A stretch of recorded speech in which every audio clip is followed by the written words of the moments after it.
Hello! Ayan, tayo ay maagang aalis ngayon dahil tayo ay attend ng birthday party ng bata. So magdadala tayo ng cake and yung cake is andyan. So magdadrive muna tayo, medyo maaga akong umalis dahil kailangan magdrive ako ng medyo maaga. Mga 1 hour drive from dito sa bahay hanggang doon sa place. So samahan niyo muna ako. Ayan. Wait lang. Tanggalin natin itong ngayon, medyo maganda ang weather. Kasi talaga naman kahapon is, nung umaga is maulan siya.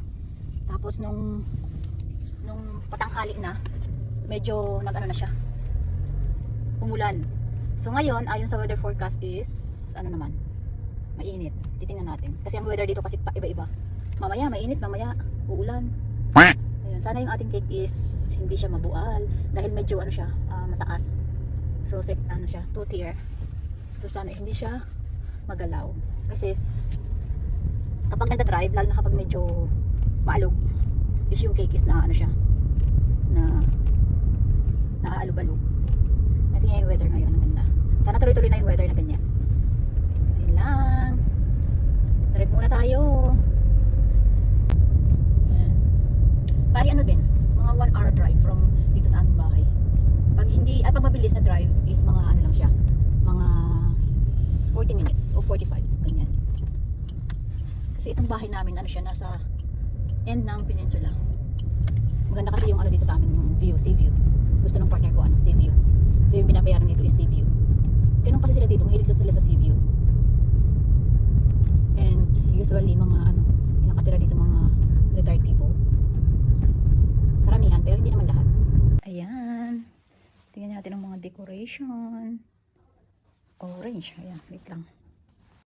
At dahil nga itong ating mga decoration is safari theme. So, ayan, maglalagay tayo dito sa ating front area ng mga paborlolis na ganyan. Ayan, mga sunglasses na may made of paper. Ayan, for sa kids. And pwede din sa adults. So, naglagay tayo dyan. And grab lang sila dyan mamaya kapag dumating na ang mga guests. O ayan, may mga pa-headband din dyan.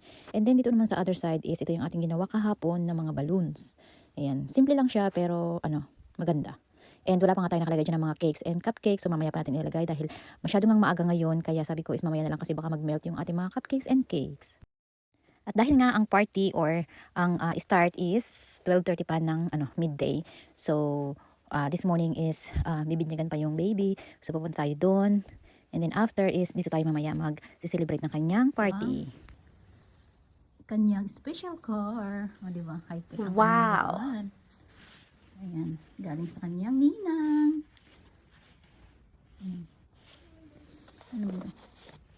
And punta tayo dito sa labas. Ayan. Tapos may ang lamig-lamig. Lakas ng hangin. Tapos may lilipad ang mga balon.